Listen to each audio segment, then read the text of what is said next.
They're discussing Okay. about your best angle. Okay. All right. Yes, we are here at Manila, Hilton Manila, and together with us is Mr. or Dr. Peter Zell. So you're from Germany, I guess. Yes. Yes, okay. And together with us is Dr. Divine, and I'm Judith Cruz. Yeah. So maybe you can tell about yourself first before we go to our discussion. Okay. Background there Yes. of what kind of profession you have, Ah. what were the work you've been busy before being with the Copernicus. Okay. Now, I'm a geophysicist by training. Physicist. Geophysicist. Geophysicist. Yes, exactly. And I have worked in many different countries and in exploration using using geophysical methods. All right. And then came to Earth observation. Mm-hmm. The 1990s, yeah. Mm-hmm. Okay. And then was actually contributing to the development of Copernicus, All right. yeah, which took quite a long time, 10 years. Mm-hmm. 10 years. Yeah. And now, I mean, I have been involved in many different projects and also in teaching at the university. Right. Okay, and but I'm now retired from the university, but I'm still working as a consultant for the European Commission, especially in the field of Copernicus and the use in countries outside of Europe. Mm-hmm. During the time that you were an academician, what were the subjects you have handled as a faculty? As a What are the faculty? Yes. What were the subjects that you have taught? Yeah, I was teaching actually geophysical methods, yeah, for exploration, water, minerals, and then in Earth observation I was teaching Earth observation methods at the university. All right. That's nice. Dr. Peter Zell, we have a lot of people here in the Philippines who wanted to know and learn about what this EO or European Union Space Innovation all about and how will they appreciate this Copernicus in layman's term. Okay. I mean, in Europe, they recognized on a political level that the changes in the environment, the upcoming challenges by climate change, just as examples, require a close monitoring of these processes. And for that, Europe then decided to have to establish a program to monitor or to help to provide the information needed for monitoring.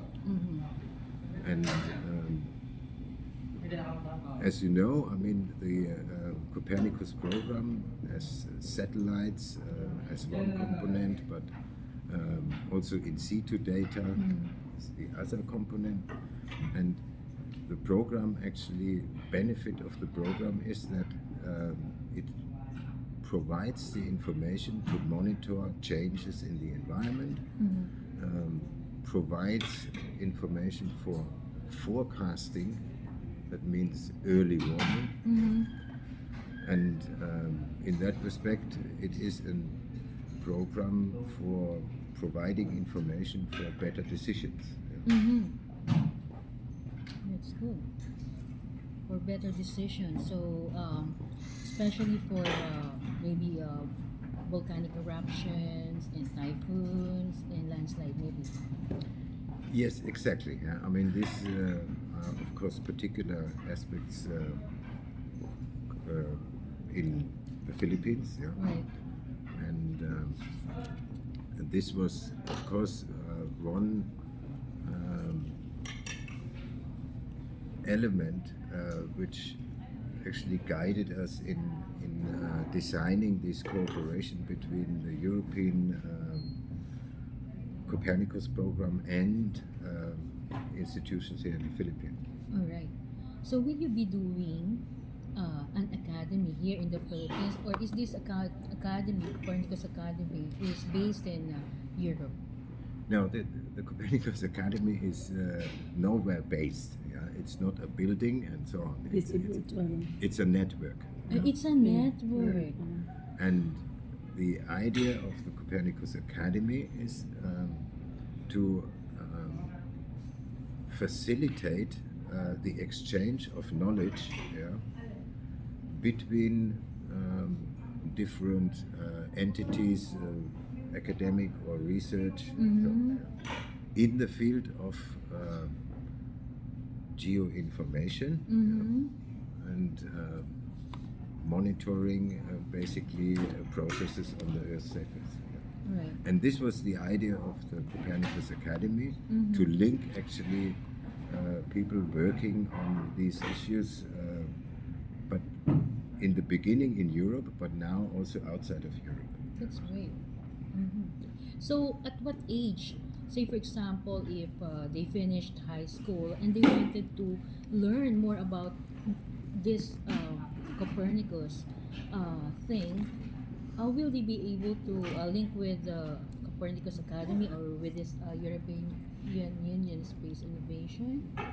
Yeah, I mean, the Academy as one of the functions, yeah, of the Academy is actually to provide this information. Yeah? I mean, to do outreach, yeah? Right.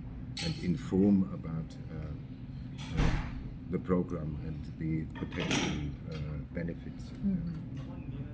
And yes, I mean, for example, we do this also in regard to our own students, but not only the students, but also scholars, pupils from schools. Yeah,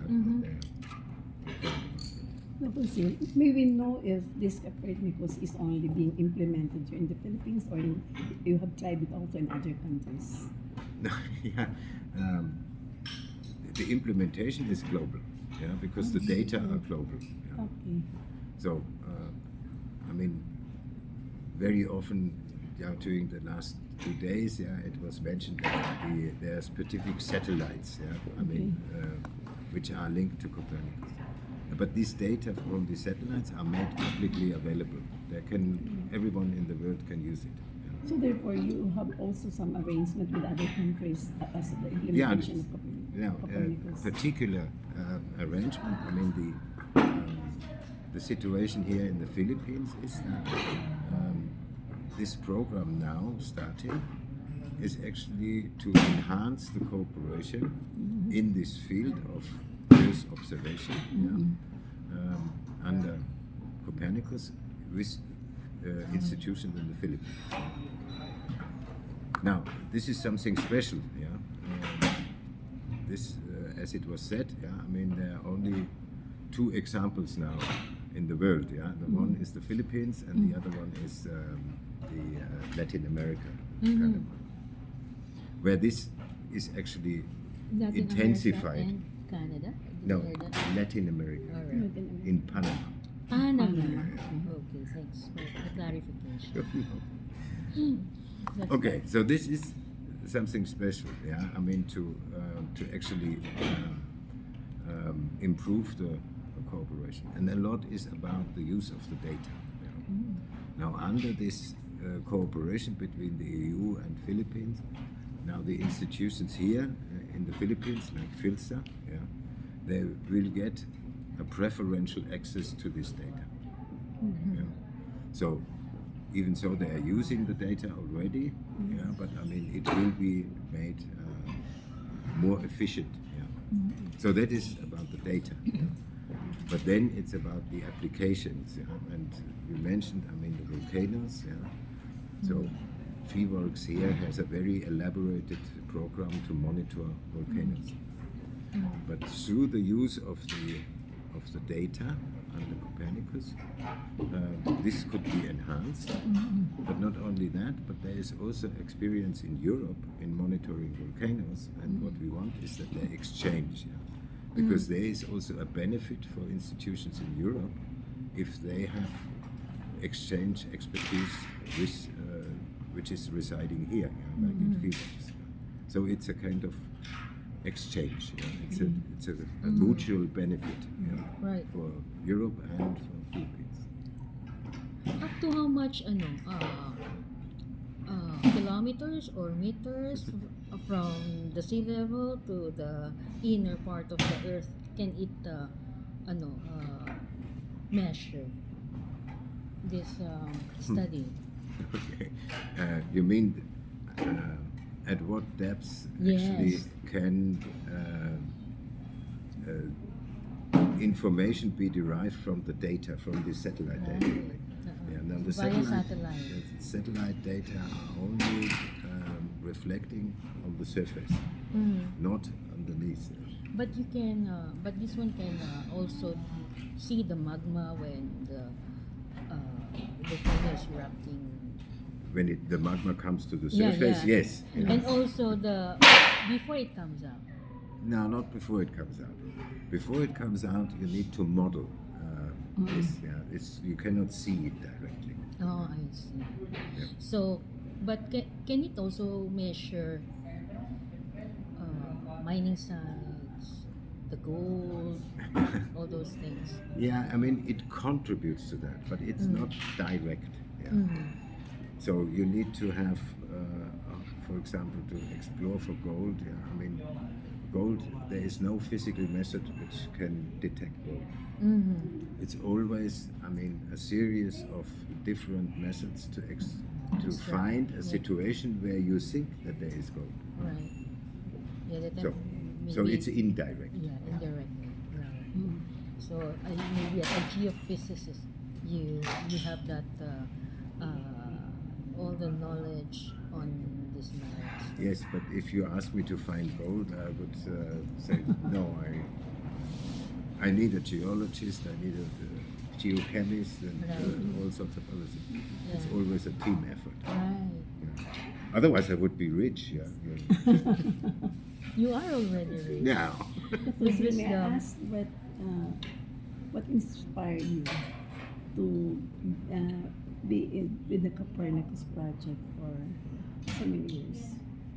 You said the How many years Copernicus is this? started a few years ago, so many years ago. Yes. How long have you been in the project? No, I mean, as I said, I mean, at the end of the 1990s, yeah, I mean, 1990s. the Were you here 1990s with the academy already with the no, In the network? Copernicus? No. Not yet. in 19 When did you start? 1990s, yeah. Uh, The Europe made the decision that they would like to have a program like this. Yeah? okay. Okay. Mm, And I then see. there was, as I said today, there was a 10-year period of research funding actually to develop that. And then, I mean, the satellites being developed and Right. constructed and so on. Yeah. So it was a whole period. So the first Copernicus service which was operational was in 2012, was the emergency management service, which was explained today by Emergency emergency management. management. That's great. Okay, and then successive other services got Yeah. operational. So it is basically what we have now is 2023. That's So good. it's maybe 30 years or so. Yeah, sir. I have a team who's developing mobile app, Yeah. and one of the things that we put in there is the emergency preparedness. Mhm. Like for example, if there's earthquake or whatever, but that one is a for transport. Mhm. So just in case there's an emergency thing that they have to report, they have to report. So our team linked with this? Yeah, of course. Yeah, I mean,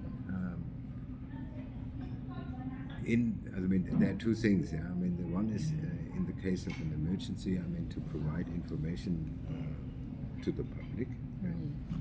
It's always a bit difficult to say what to supply to the public. As you remember, the Tal vulcan. Yeah.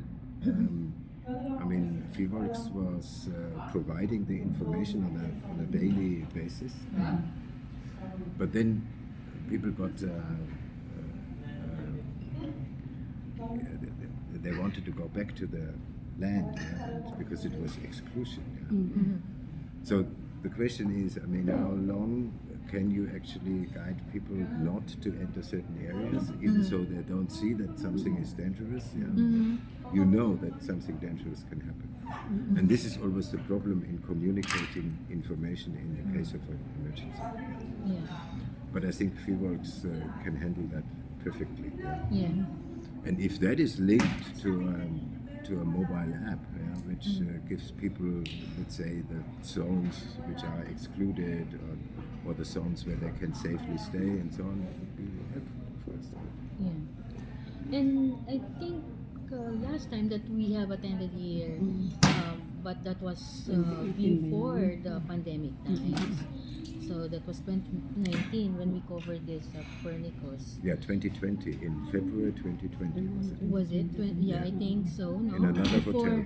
Yeah, in another hotel here in Makati. Yeah, genau. Were you were I was here, yeah. Oh yeah, we're here actually. And what I remembered was it's about emergency preparedness then, So we wanted to link that kind of what we call emergency preparedness.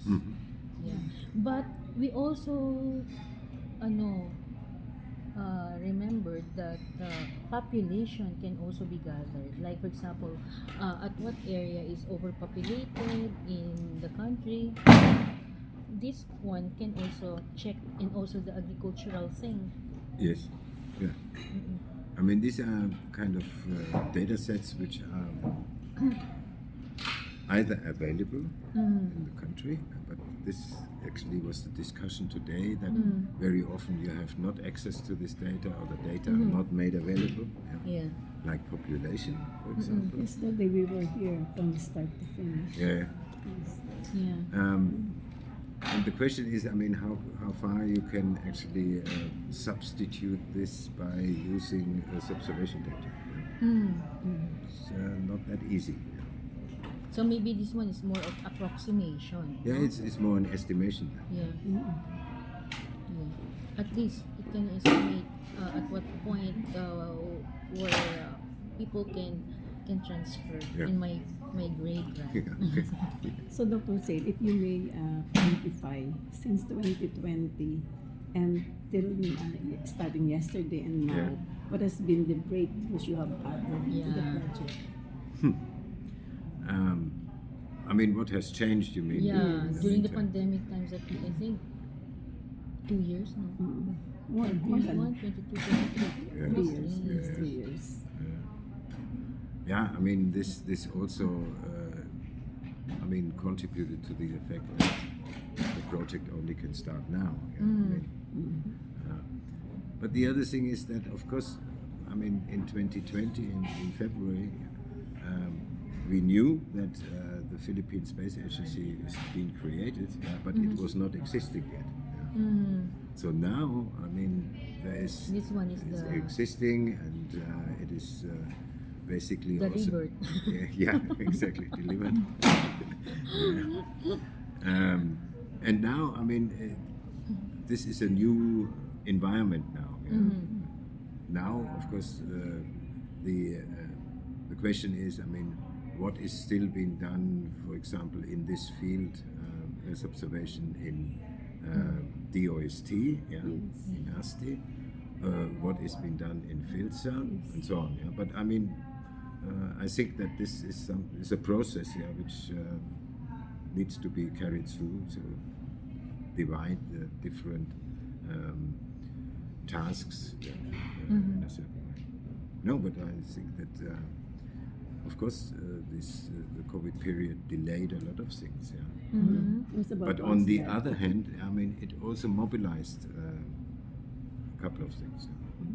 Mm-hmm. in as much that you mentioned about COVID, what has been the pandemic's impact on the Copernicus project? Were you affected? No, on the general program, Copernicus was not affected. Okay. So nice to hear that. Yeah. It was actually used to monitor a COVID situation in Europe. Yeah. Mm-mm. So it is contributory to the monitoring. Yeah, because I mean the satellites were still producing. Yeah. And They had no COVID. yeah. And I think you can easily monitor the population. Where is it more populated in the country? Because we cannot move, right? Everything should be here or in their place, It's contained within contained in specific one area, and so you can really monitor the density movements. of the people.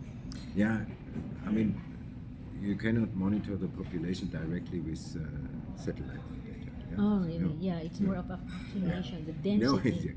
yeah, because what you see is that there is less pollution because there was hardly any traffic. Right. Yeah? Right. So these are the things which you can actually monitor.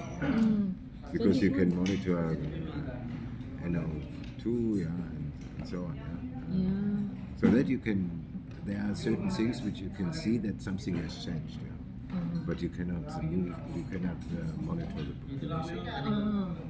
So with the heat wave right now, I think that can be monitored, right? The heat, how do you call that? It's so hot right now here in the Philippines. Really? Yeah, there's some part around 50 degrees Celsius. Oh. Yeah, so some people can have a heat Yeah. stroke. So can it monitor and Yeah. know what are the causes of this through the Yeah, I mean, topographical? yeah, exactly. No? You have different conditions as far as I know. Not an expert on each of them, but I mean, particularly in cities. Yeah, I mean, because I mean the temperatures are stored actually in the built environment, and then you have probably a worse situation in cities than outside of that, where you have vegetation and so on. Okay, Juliet, maybe wrapping up with what we are discussing. Yeah.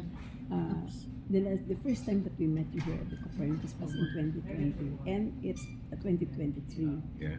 When do you think will be the next Oh, part of this? yeah. I think. I mean, More or less. yeah. What we actually thought is that within the Philippines, yeah, there should be at least one event per year.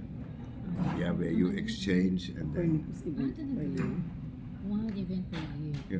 So it did Yeah, because it's materialize. important. Yeah, I mean, the more you can actually engage with people who have no idea yet about what this methodology can actually provide.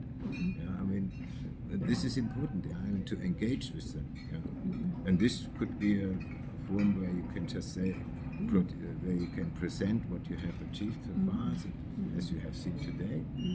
Yeah, and then maybe for specific thematic areas, for urban planning, things like that. Yeah. Okay, and then yes, I mean, it would also be nice. Yeah, I mean, after let's say 3 years, yeah, I mean, to have another event like this, yeah, with an exchange of European actors and Filipino actors, and as you have heard, I mean, the intention is also to extend to the region, yeah, ASEAN. ASEAN region. Yeah. Yeah. So, for example, then, I mean, have maybe an exchange with people from Indonesia or other countries. So the next move will be in Indonesia. The next Copernicus. Copernicus project. I don't know. I mean, in Indonesia there was a similar discussion actually, like here in the Philippines, but until now nothing is. Transpired or Yeah, Filipinos are faster. Okay. Thank you. Okay, So- you said that the Copernicus is a global Yes. scope. For your final message globally to the world about Copernicus, what can we, the globally covered population expect out of what you're going to do next? Yeah, I mean, on a global level, I think the message is that this is a program provided for everyone for free. Yeah, the data are for free. Also, some information which is provided on a global level. But the invitation is actually to use the data to provide solutions to challenges which we have. Yeah. And that is, I think, the message. Yeah. That's nice. So, after 3 years, what do you expect to happen after 3 years in Copernicus project here in the Philippines? Here in the Philippines. I Looking expect forward, Yeah, yeah, the vision. yeah. I expect that it will provide new and excellent insights. Yeah. Mm-hmm. That's one thing, and the other thing is that I think there will be more people be around which actually have the skills to use the data to provide information. I see. Bigger Well, number of audience? But Bigger number of audience? yes, yeah, and I mean also a bigger number of experts. And I mean you have to start on an early level. Yeah, I mean it would be good to inform pupils in schools, and then I mean to develop special programs, or to even change or modify programs in the educational system, in the universities, to actually adjust it to that. And then, I mean, to have more people in the institutions which actually work with the data and share the information. One last question. What businesses can we extract from this research and studies? What Businesses. What businesses? I think it was quite interesting today that the colleague from the Resilience Institute, I think he said that, From where? From what country? from the University of the Philippines. All right. And he said that I mean they produce basically a lot of well-educated people, and then I mean they go out and then because they would like to continue what they actually developed, then they form companies, and I think that is the process. I mean that people coming from the university, they have clever ideas, and then they try to bring these ideas to the market as a business. And I think this should be supported. And you have this in many other countries, and especially in the field of, let's say, new technologies, or you can say in the digital economy. And I think this can be supported by providing these clever people, I mean, support in kind of entrepreneurship or business development. Maybe also some startup funds.